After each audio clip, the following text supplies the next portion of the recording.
Good morning. Today we are going to take up mathematics. We know that mathematics deals with numbers, known numbers as well as unknown numbers. Today we are going to talk of known numbers. Numbers that are a fixed value, that is 0, 1, 2, 3 or -1, -2, -3. And in lower standards we have also learned about something called a number line. A line that is endless on either side, the center of which will be 0. Towards the left we have negative numbers and towards the right we have positive numbers.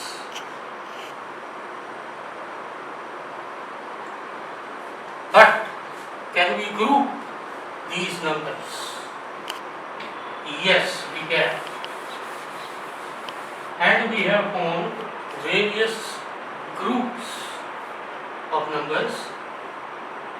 These groups are called sets. In a particular set, which is generally denoted by a capital alphabet, we have either an endpoint and goes unlimitedly on the other side like array, or we have a complete line. The very first group of numbers is called capital N. Now this capital N would begin with 1, and then we can start counting and start counting and keep counting. This is called a set of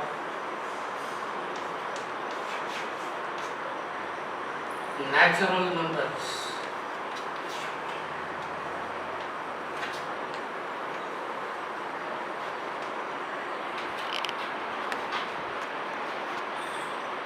And amongst group of numbers, capital N or the set of natural numbers is the smallest. Then we have a capital W. It begins with 0 and then we can count on. This is called the set of whole numbers.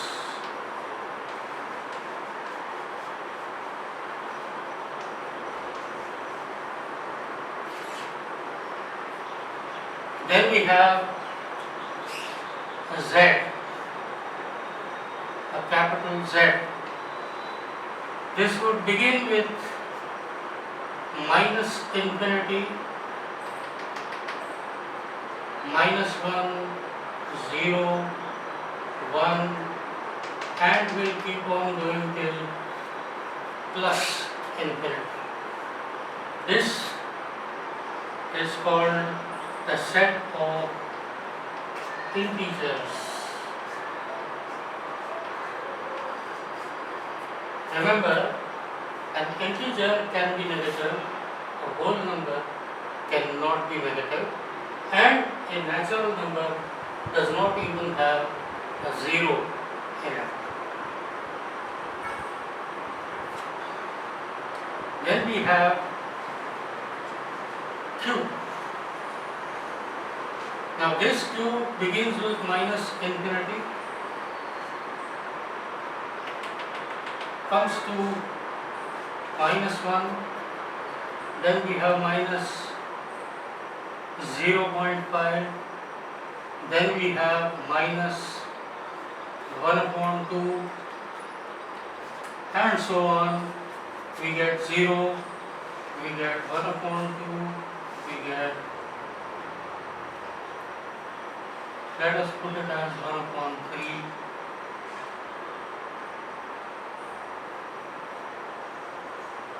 we have 0.5, 1 till infinity.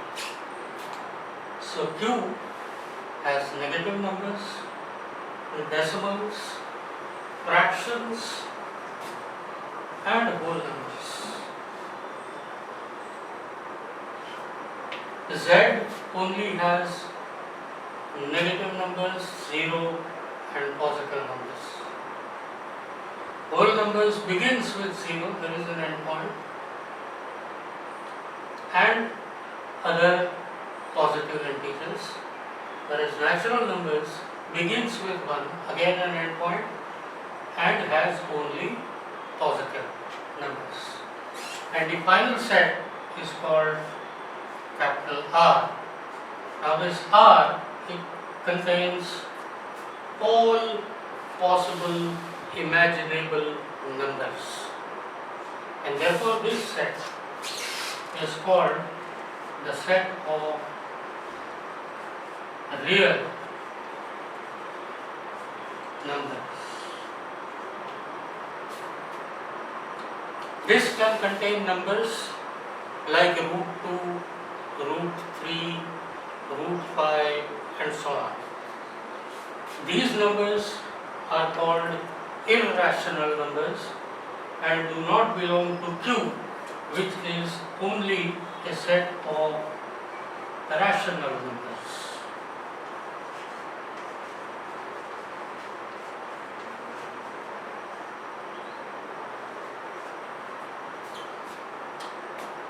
So we have natural numbers beginning with 1, whole numbers beginning with 0, integers beginning with minus infinity to plus infinity, Q, rational numbers which will contain decimals, positive numbers, negative numbers, fractions and so on, and we will have real numbers which will contain any and every number that can be thought of.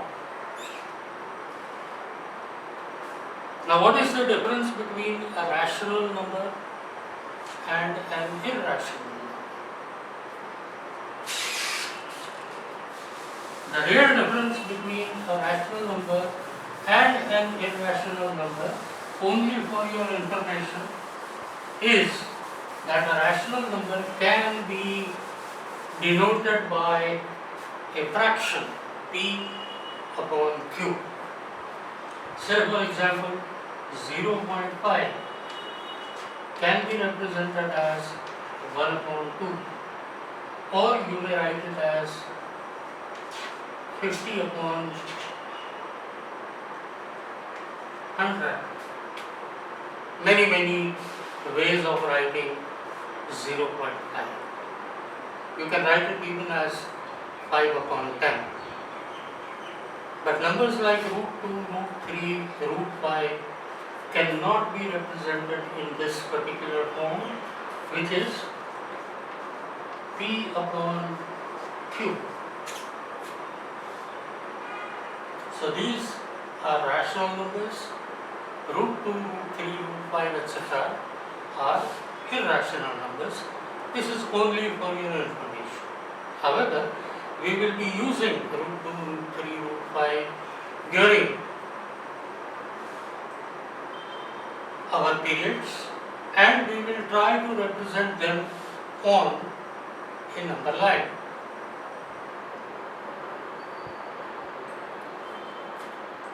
We all know how to represent integers on number lines. What about fractions? Say we want to represent 0.02 on a number line. How do we represent 0.02 on a number line? For that, first of all, we will draw a number line. We will have a 0, we will have a 1, we will have a 2.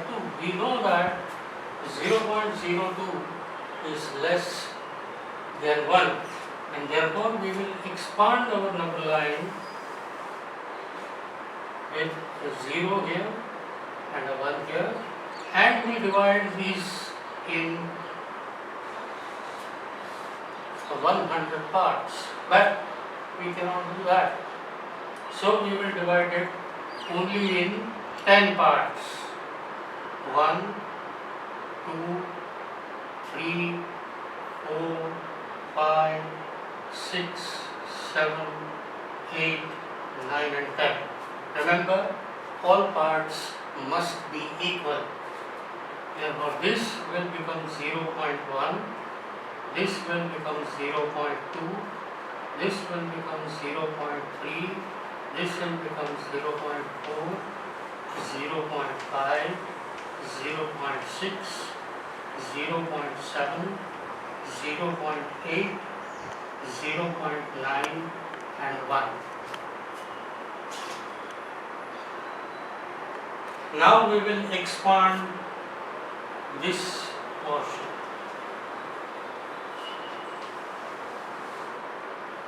We will have a 0 here and a 0.1 here. Again we divide the same in 10 parts. So this will be 0.5.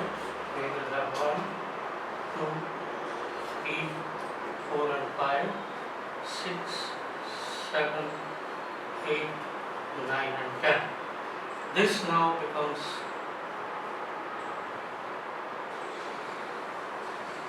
0.01, 0.02, 0.03, 0.04, 0.06, 0.07, 0.08, 0.09 and we will have 0.1. And now we represent 0.02 here. And we encircle it with a small circle. So this is how we represent even small numbers on a number line. We keep on expanding the place that is necessary. Suppose we had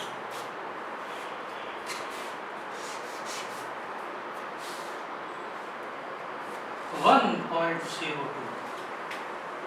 in which case instead of expanding this part we might have expanded this part, and instead of a 0 here and a 1 here we could have had 1 here and 2 here, and this will become 1.1, 1.2, 1.3, 1.4, 1.5, 1.6, 1.7, 1.8, 1.9 and 2. Same way, when we expand 1 and 1.1,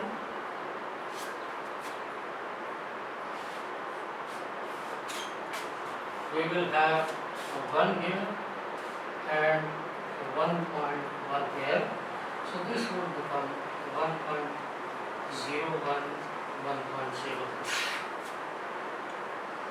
And others 1.03, 1.04 and so on till we reach 1.1.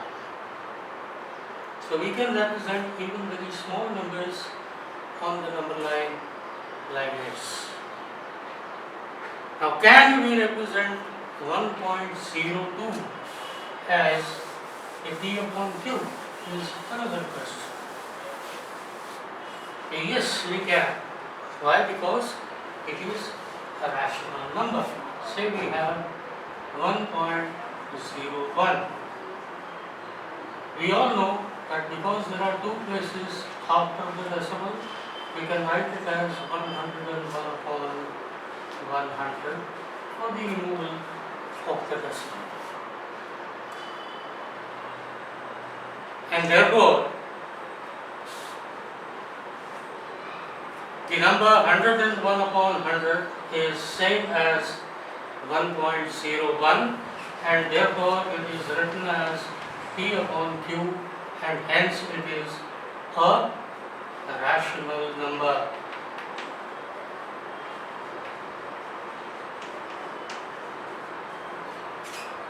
But many a times there are some tricky decimals. What do we mean by tricky decimals? These are decimals that keep on recurring. Say for example 0.333333 and it continues. And we all know that this number is nothing but 1 upon 3. 1 upon 3 will be 0.333333 recurring. Can we get any such number? Let us try with 0.777777. Can we represent this number as 1 upon 3? There is a very simple method. We call this 0.77, which can be written as 0.7 with a dot on the top, or 0.7 with a line, a small line on the top, and it is read as 0.7 recurring. We say is equal to, say, x. Now we multiply this by 10.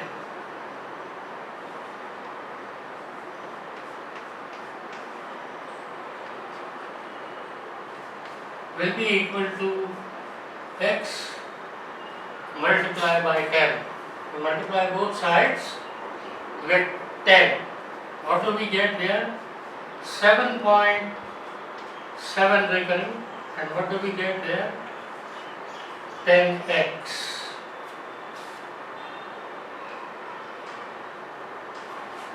Now we subtract equation 2 from equation 1. Equation 1 from equation 2. We get 10x minus x equal to 7.7 recurring minus 0.7 recurring. The 7 recurrings here would go away. Here we will get 9x, and here we will get only 7. We can write it as 7.0, and therefore x will be equal to 7 upon 9. Now you may divide and find out that 7 upon 9 will give you an answer of 0.7 recurring. Many a times it may not be as simple. Let us take a small complicated number.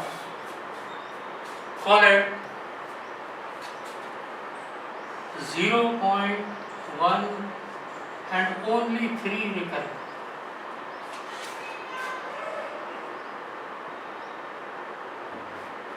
What do? We call this x, and instead of multiplying with 10, we have two numbers, and therefore we multiply it with 100.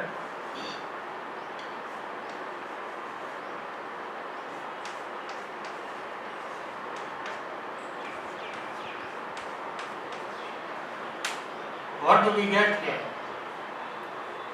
13.3 recurring, and what do we get here? 100x. Call this equation 1, call this equation 2, and when we subtract 1 from 2, we get 13.3 recurring minus 0.1 and only 3 recurring equal to 100x minus x. What do we get here? 13.2, and what do we get here? 99x. Therefore x will be equal to 132 upon 990. We have simply removed this decimal by putting a 0 in the denominator.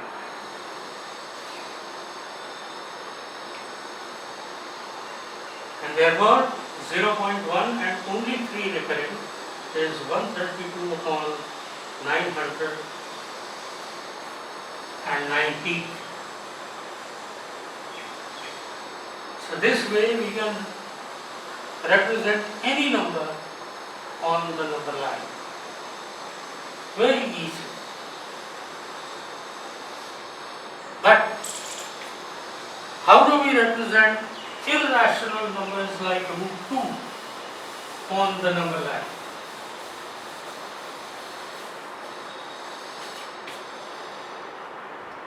We want to represent root of 2 on the number line. We draw the number line because we don't need the negative side. We put a 0 here and a 1 here.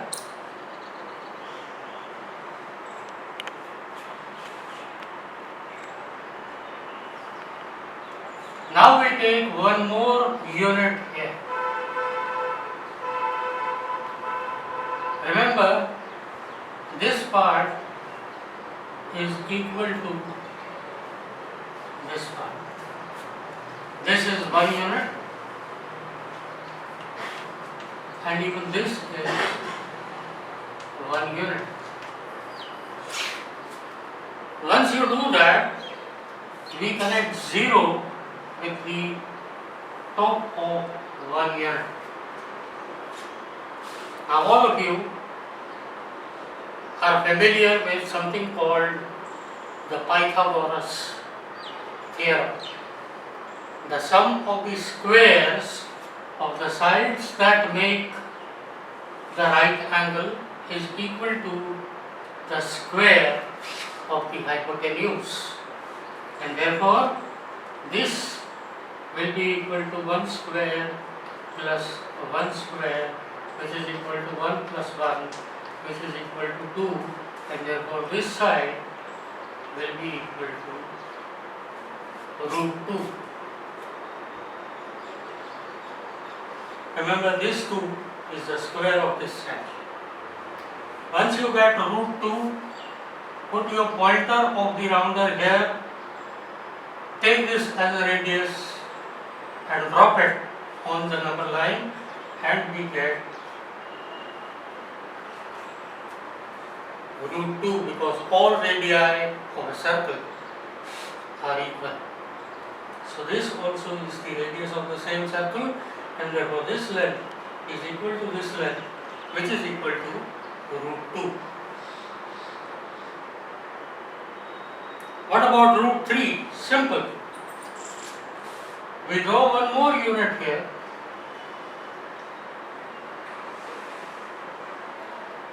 Now let us draw that triangle separate. We know that this is root 2 units. This is 1 unit. How much will this be? 1 square plus root 2 the whole square, which will be equal to 1 plus 2 equal to 3, and therefore this will be root 3. Rounder, drop it, this will become root 3. What about root 4? I'll give you a minute to think and tell me how shall we drop root 4 on the number line.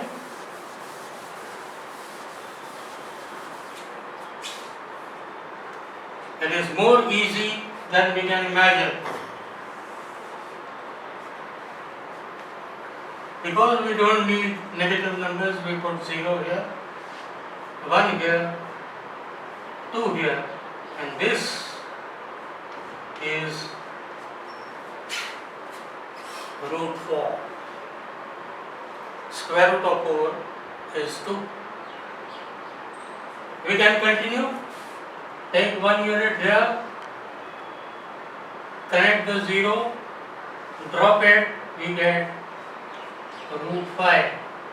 One more line here, connect, drop it, we get root 6 and so on till we reach root 9, which is 3. So this is how we represent irrational numbers on a number line. We end here today.